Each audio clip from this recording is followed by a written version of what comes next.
Hello Iconics! Kamusta kayo? So, nagbabalik tayo ngayon sa ating channel para gumawa ng bagong product. Isang homemade ice cream. So, napakadali lang nito guys. Basically, kailangan lang natin ng 4 na ingredients. So, meron tayo dito all-purpose cream. Ayan, feeling vlogger. Kondensada, Milo for flavoring, at saka sugar syrup. Ito guys, optional lang to. Ako kasi medyo maano ako sa matamis.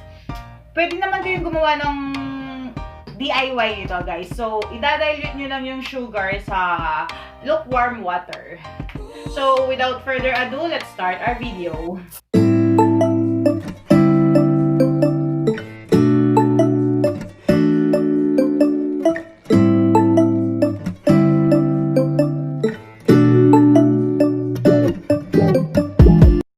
Kailangan lang natin ng isang bowl. Lalagay natin lahat dito yung mga mixture. So, kukunin ko lang itong all-purpose cream. Guys, ito chilled to overnight, no? Para yung mamaya i-whip natin siya. Yung consistency niya. Makuha natin yung gusto nating consistency.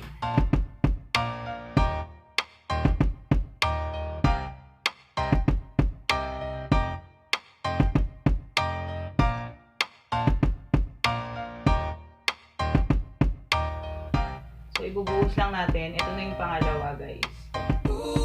Ayan. So, sisimutin lang natin siya.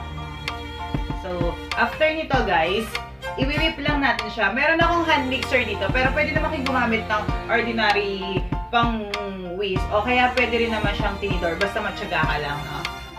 I-whip lang natin to. Ayan.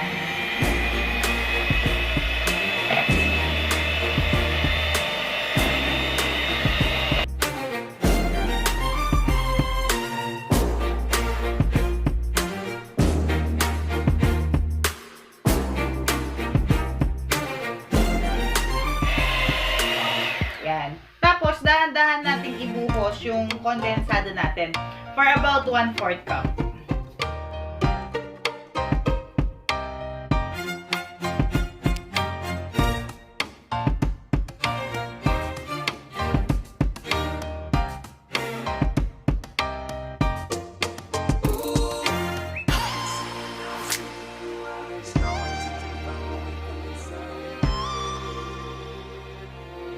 Guys, maglalagay lang tayo ng sugar syrup, mga 1 tablespoon.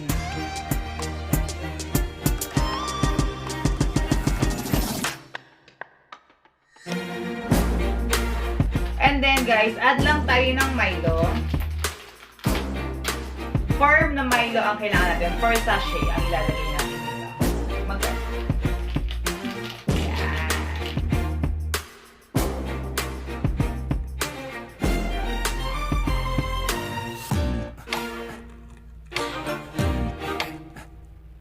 Guys, imimix lang natin siya gamit ang spatula. Tandaan guys, ang pag-mix is 1 fold lang kasi ayaw naman nating masira yung consistency na ano natin sa pag-whip. Yan, isang fold lang. So, gagawin lang natin to hanggang sa ma-incorporate yung Milo sa ating mixture. Remember guys, 1 fold lang ang paghahalo. Ayan.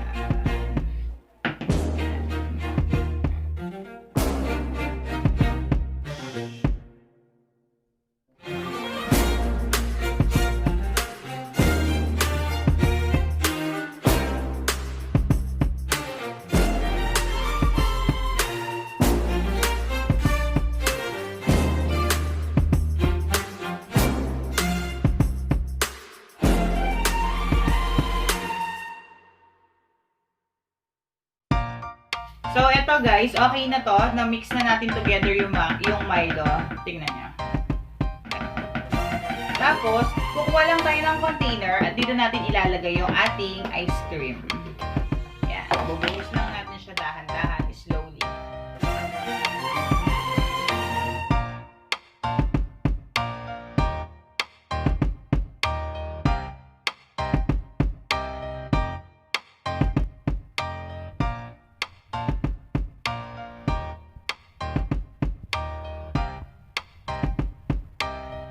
So, ayan guys. Okay na to. Tapos, Tapos, ililib lang natin siya sa freezer overnight. Takpan natin. And here we go!